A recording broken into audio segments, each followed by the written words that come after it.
Hoy hablaremos sobre biocombustibles. El CELEC es una unidad de investigación adscrita a la Vicerrectoría de Investigación.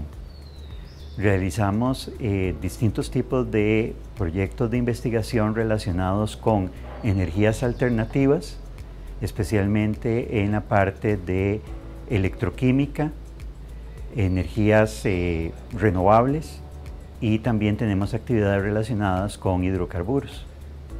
El CELEC contribuye en el desarrollo del país con sus proyectos de investigación asociados con distintos temas que tienen que ver con energía. En el CELEC desarrollamos proyectos de investigación en distintas áreas de la electroquímica y de tecnologías de celdas solares. Tenemos proyectos relacionados con desarrollo o implementación de baterías, por ejemplo, de las baterías de los automóviles. Estamos buscando alternativas para reutilizar las baterías de los automóviles luego de que ya no se puedan utilizar en estos medios de transporte, así como lo que es la parte de, por ejemplo, implementación de sistemas inhibidores de la corrosión en metales, especialmente en un país como el de nosotros, donde tenemos actividad volcánica, tenemos actividades en la parte marina, donde la parte del ambiente salino promueve mucho la corrosión. Para conversar más sobre este tema, nos acompañan el doctor Julio Mata Segreda, profesor jubilado de la Escuela de Química de la Universidad de Costa Rica, y el doctor Cristian Campos Fernández, docente e investigador de la Escuela de Química de la Universidad de Costa Rica. Don Julio y Cristian, muchas gracias por estar con nosotros el día de hoy aquí en Conciencia. Es un gusto. Para hablar sobre un tema importantísimo, los biocombustibles. Sí. Sí, a pesar de que se ha visto que es una tecnología de transición, porque cada vez lo eléctrico avanza más, definitivamente es algo muy importante, sobre todo en países que no son productores de petróleo. ¿Sí? Me parece... ¿Qué entendemos, don Julio, por un biocombustible? Ajá. Bueno, pensemos en un combustible en general que proceda de un ser viviente, ¿ves?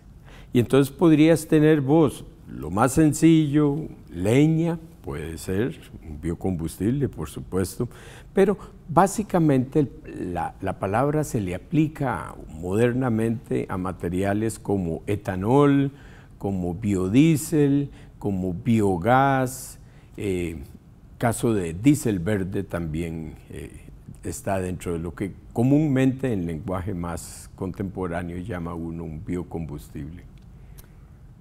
¿Constituyen realmente una solución al problema de movilidad que estamos enfrentando a nivel de planeta? ¿Va a ser ese impacto para reducir las emisiones, lo que llamamos gases de efecto invernadero? ¿Cuál es su perspectiva en ese sentido, don Julio? Sí, yo lo veo que sí, es una ayuda para no hacer las cosas peor de lo que ya han sido, pero también hay que tomar en cuenta que todo depende de la calidad del biocombustible y también de la forma como los vehículos funcionen, que también se desempeñen, porque un chunchito malo pues no va a ayudar mucho por más fino que sea el combustible que use.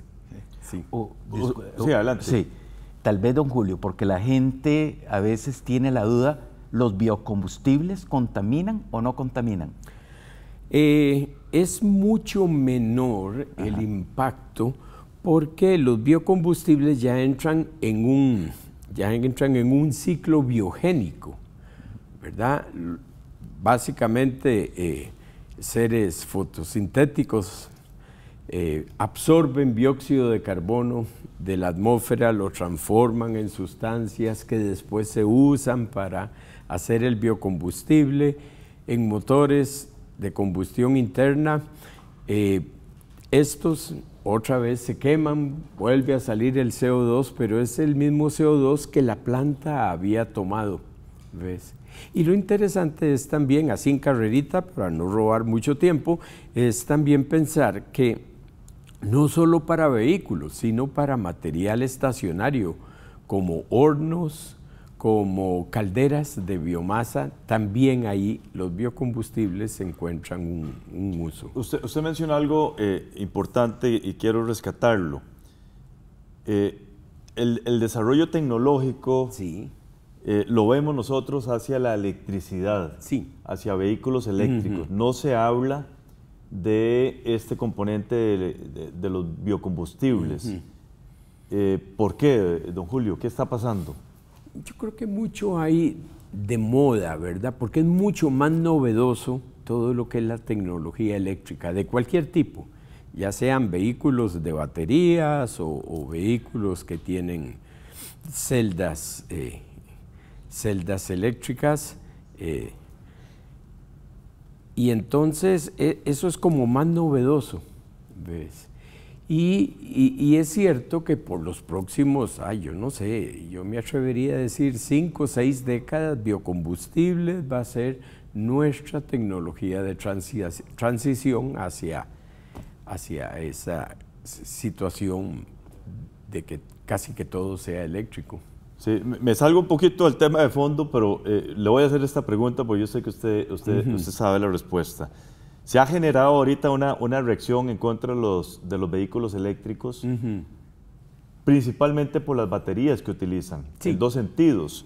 La constitución de las baterías aparentemente Sí. implica muchos contaminantes, y luego el desecho. Sí.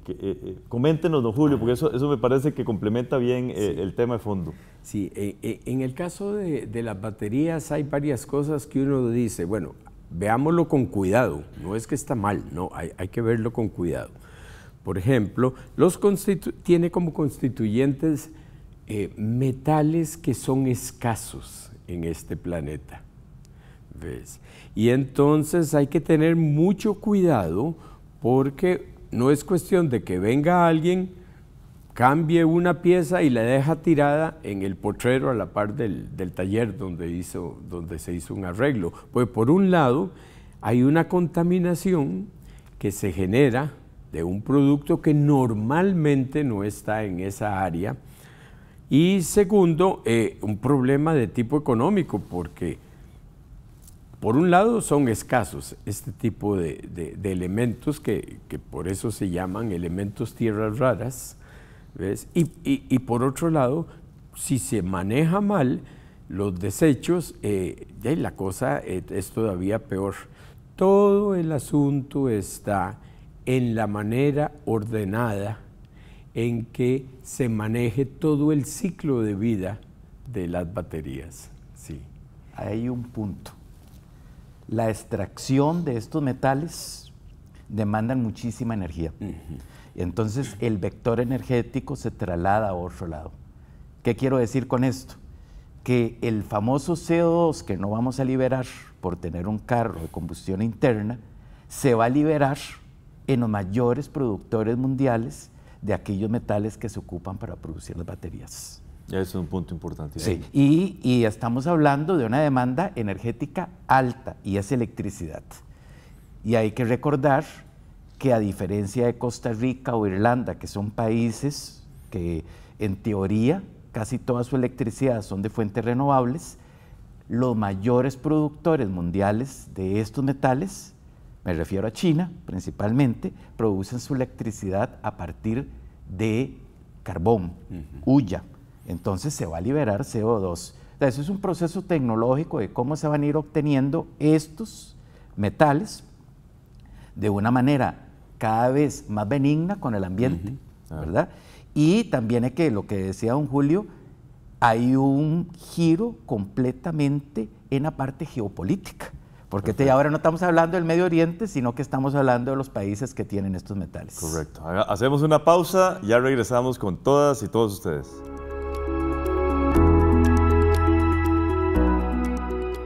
Los biocombustibles se obtienen a partir de materias primas vegetales o animales, de productos humanos y animales o de residuos orgánicos de industrias.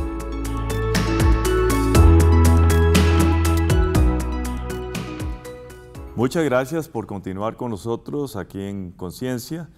Estamos hablando con el doctor Julio Mata Segreda, profesor jubilado de la Universidad de Costa Rica, pero investigador activo de la Escuela de Química, y con el doctor Cristian Campos Fernández, docente e investigador de la Escuela de Química. Don Julio, el etanol es uno de los biocombustibles más utilizados en el planeta. Sí. ¿Por qué? Hablemos de ventajas, desventajas, todo lo que usted sabe sobre el etanol. Bueno, con el etanol hay algo que es muy fácil, es su producción. Eso es una tecnología muy bien. A partir de la caña de azúcar. A partir de la caña de azúcar, básicamente, porque otros países se han jalado la gran torta de usar materiales alimentarios para, de donde se obtiene almidón, para fermentar almidón, en vez de fermentar azúcar, a transformarlo en etanol. Y entonces, no solo la tecnología está bien establecida, sino que hay un montón de otras ganancias, por un lado socioeconómicas, porque entonces se puede incentivar la producción, y eso no solo va a ser una planta bioquímica donde va a ocurrir la fermentación del azúcar, sino que también se generan fuentes de trabajo y va a haber un cierto ahorro también en lo que son las importaciones. Pero vea qué interesante, además, todo depende también de lo que esté ocurriendo. Si nos vamos a 1908, el famoso modelo T, el carrito, el fotingo que llamamos hoy en día modelo T de Ford, exacto, fue diseñado para funcionar con etanol. Pero luego Rockefeller puso a disposición, en este caso de los Estados Unidos, todos los combustibles derivados del petróleo. Entonces, todo lo que fue el desarrollo de la industria automotriz se fue por el lado de materiales de petróleo. Así es que también de lo que esté sucediendo alrededor. Qué interesante. ¿Será la solución? ¿Ibas a decir algo, no? No. ¿Será la solución al problema de descarbonización del transporte? Sí, ayuda porque ahora hace un rato que hablábamos de ciclos biogénicos, en eso ayuda, pero por supuesto hay que ver todas las otras actividades alrededor. ¿Ves? Uno no quisiera que se vaya a quemar más diésel en maquinaria que va a producir alcohol, ¿verdad? Entonces todo eso debe estar muy bien definido, y ahí es donde en la industria de la química todo tiene que ser muy bien pensado. ¿Representa una producción sostenible? Sí lo es. Hoy en día, y yo diría que en cualquier lugar del mundo, tiene problemas, pero ya esos son problemas de otra índole, que tienen que ver con condiciones de los trabajadores, condiciones de trabajo, pero sí, tiene más de un siglo y pico esa industria. Cristian, ¿se puede utilizar mezclado con la gasolina, el etanol? Ya, por supuesto, o sea, ya eso no es tecnología nueva. Ya hay países que tienen décadas de estar utilizando el etanol con gasolina, mezclas del 10, 15%, algunos lugares hasta el 20%. ¿Cuál es la recomendación, digamos? ¿Cuál es la proporción óptima ahí recomendada? ¿O depende de los vehículos? Todo catálogo de vehículo debería traer la recomendación. Cuando en algún momento en Costa Rica, hace unos años, se habló que íbamos a volver a poner etanol, ya yo revisé el catálogo del vehículo, del carro que yo tengo, y ahí aparece especificado el rango máximo, que estaba muy por encima de lo que quería hacer Recope. Usted me había comentado que era un 27%. No, como un 18%. Un 18%. Sí. Pero ahí sí, en los carros flex, si no me equivoco, que pueden intercambiar entre mezcla o uso de solamente alcohol. O sea, ya la tecnología está y los autos que se están produciendo, entiendo yo que desde el 2001 ya está definido que pueden utilizar mezclas. O sea, la nueva tecnología automotriz permite el uso del etanol sin ningún problema. Exactamente. Porque recuerdo que había un elemento ahí negativo asociado al etanol con respecto a las mangueras y todo ese tipo de cosas. Los polímeros, los elastómeros, ¿cómo es? Elastómeros. Elastómeros, ajá. Pero ya ahora no, ya esos son materiales nuevos y no debería haber ningún tipo de problema. Entonces, la nueva tecnología contempla, digamos, que las mangueras tengan un material diferente para que pueda utilizarse etanol. Mangueras, empaques, acoples. Cilindros, los cilindros de almacenaje del combustible, porque había quejas por corrosión, ya eso no se da. Sí. El biodiesel. Ajá. ¿Es una posibilidad en nuestro contexto, pongámoslo nacional? Posibilidad, sí, claro, porque posibilidad no implica 100% de algo. Biodiesel no ha logrado realmente avanzar más en el país por problemas de calidad.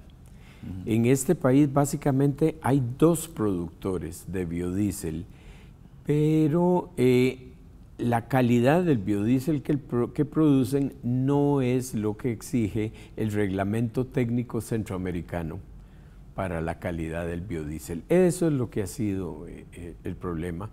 Y bueno, y ahí tiene que ver con el aspecto económico de qué tanto puede mejorar la producción de biodiesel en el caso de estas 2 empresas. Hay una empresa que recoge aceites utilizados en cocina, ¿verdad? Y los convierte en biodiesel. Sí, por ejemplo, la empresa Energías Biodegradables aquí en Ochomogo, básicamente ellos han estado usando aceite de cocina recuperado. Y en el caso de la otra empresa, que es Biodiesel H&M en Santa Clara, en San Carlos, ellos también usan aceites recuperados, pero también ellos usan sebo de la industria cárnica. Y entonces, ves, hay un concepto ahí de economía circular, de aprovechamiento de residuos.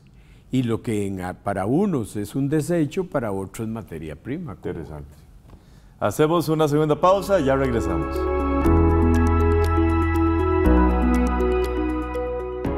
Según estudios, los biocombustibles pueden utilizarse para reducir el impacto de los gases de efecto invernadero hasta en un 65%.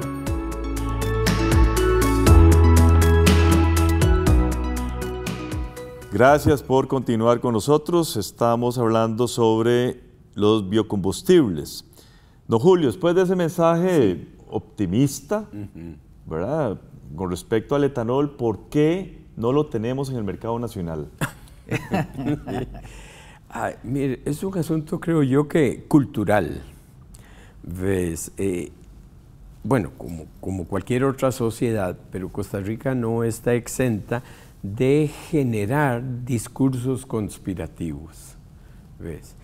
Y obviamente quienes lo generan son grupos de presión, que son los que se han opuesto a las muchos intentos de incluir etanol mezclado con gasolina dentro de la matriz energética en este país, ¿ves? Entonces hay grupos de presión que están en contra.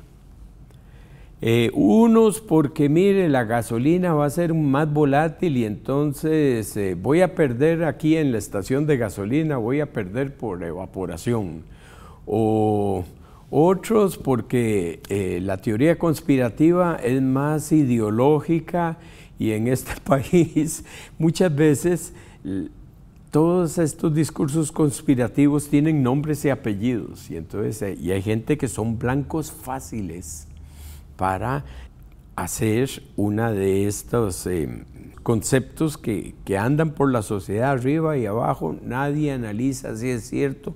Hay un político que dicen que es el que está detrás de eso, pero ya la familia de ese político solo es dueña de 2% de uno de los ingenios productores de alcohol. Así es que tiene que ver mucho con decisiones políticas reales, ¿verdad? Ya me han oído ustedes el cuento de que nosotros somos un país de principios, pero no siempre los principios llegan a la consecución de objetivos finales. Entonces el juego de palabras es principio como empezar y no un concepto. Algo que no hemos contemplado, la mezcla evidentemente baja el costo del combustible. Lo debería bajar. Hoy, pero yo no puse atención, en la radio estaban hablando sobre un nuevo modelo para el impuesto único de los combustibles. Y si instituciones del Estado ven que mejor deje la cosa como está, porque es platica que entra, pues ahí no iríamos mucho a ganar, pero en principio sí. ¿Ves? En los países donde ya se ha logrado que la mezcla de alcohol y gasolina sí sea una realidad y no un principio de una iniciativa, ahí ha habido decisiones políticas fuertes. Pero bueno, en este país sí es muy fácil asustar a Zapote, y cuando digo Zapote, eso va muchos años más para atrás. Experiencia en otros países con el uso del etanol, Cristian. Sí, imagínense, Brasil es un líder. Brasil es líder y tiene mezclas hasta el del 20%, yo creo que un poquito más altas, en algunos casos. Estados Unidos utiliza el E10 al 10%. La India tomó un plan fuerte, imagínense, el segundo país más poblado del mundo, entonces está utilizando ahora etanol. Creo casi que es 20%. 20%. Sí. En la India. En la India. Recuerden que con la presencia de etanol en la gasolina hay mayor oxigenación, entonces, como lo mencionó don Julio, hay mucho menos contaminación. Hay una gran cantidad, no me acuerdo el número de países exactamente, pero no estamos hablando de unos poquitos, no, de Europa en general está utilizando mezcla con etanol también. Entonces no es algo antojadizo o que acaba de aparecer, ¿no? Ya hay países que tienen décadas de estar utilizando esta mezcla. Ustedes que tienen el criterio técnico, ¿le recomendarían al presidente de la República la introducción del etanol o la mezcla al menos para el transporte nacional? No existe ninguna razón técnica y no veo yo tampoco razones políticas para no hacer una recomendación de estas. Por supuesto que sí, es una posibilidad del país, ¿ves? Pero claro, hay que ver si se junta todos los mecanismos económicos y políticos necesarios para llevarlo a cabo, porque lo técnico ya está. Con el sí del gobierno, ¿tendríamos la suficiente producción de caña de azúcar para este propósito? Bueno, al inicio habría que ver de dónde tomamos lo que se requiera adicionalmente, porque los productores de alcohol, sobre todo ya alcohol de 99 y pico %, que es lo que se mezcla con la gasolina, ya tienen un mercado establecido, California o Europa, y no van a dejar tirado a un cliente viejo para atender ahora a un cliente nuevo que va a demandar un poquito menos del volumen del producto.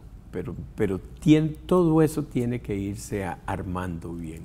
Sí. Cristian, ¿existe la tecnología necesaria en nuestro país para que el etanol sea mezclado con la gasolina, por ejemplo? No lo dudo, y Recope ha hecho inversiones millonarias que, como decimos en Costa Rica, están durmiendo el sueño de los justos. La tecnología está. Como lo mencionó don Julio, no es algo nuevo, es de cientos de años. Si hay algún proceso que se maneja bien, es el proceso de producción de alcohol. Muy bien, nos deja pensando esta temática, y yo creo que puede ser un mensaje de la Universidad Pública al Poder Ejecutivo, de que aquí tenemos una opción adicional a todas las que se están contemplando en este momento. Muchísimas gracias, don Julio. Con mucho gusto. Cristian. Y estaremos pendientes del desarrollo de estas ideas en conciencia, que ojalá que a muy corto plazo puedan ser implementadas. Gracias a todas y todos ustedes. Continúen con la programación de Canal 15 UCR. Hola, Nos encontramos de nuevo en este segmento que hemos llamado Conceptos. Soy Catalina Lao y voy a definir lo que dijo nuestro invitado aquí. De elementos que por eso se llaman elementos tierras raras. Bien, tierras raras son aquellos minerales que se componen de ciertos elementos caracterizados por ser buenos conductores de electricidad y por sus propiedades magnéticas. Están compuestos por 17 elementos químicos de la tabla periódica, los cuales, como señala el invitado, son escasos y con poca disponibilidad en el medio y generan gran contaminación. Pero también el investigador nos dijo: los polímeros, los elastómeros. ¿Cómo es? Elastómeros. Ajá. Pero ya... El elastómero se define como el material natural o artificial que no incluye metales en su composición y que tiene gran elasticidad. Algunos ejemplos de materiales elastómeros son la silicona, el neopropeno, la goma natural, el caucho sintético y el poliuretano. Esto fue Conceptos. Les invito a acompañarnos en el próximo programa de Conciencia para seguir definiendo más palabras. No olviden visitar nuestras páginas de Facebook y YouTube. Hasta la próxima.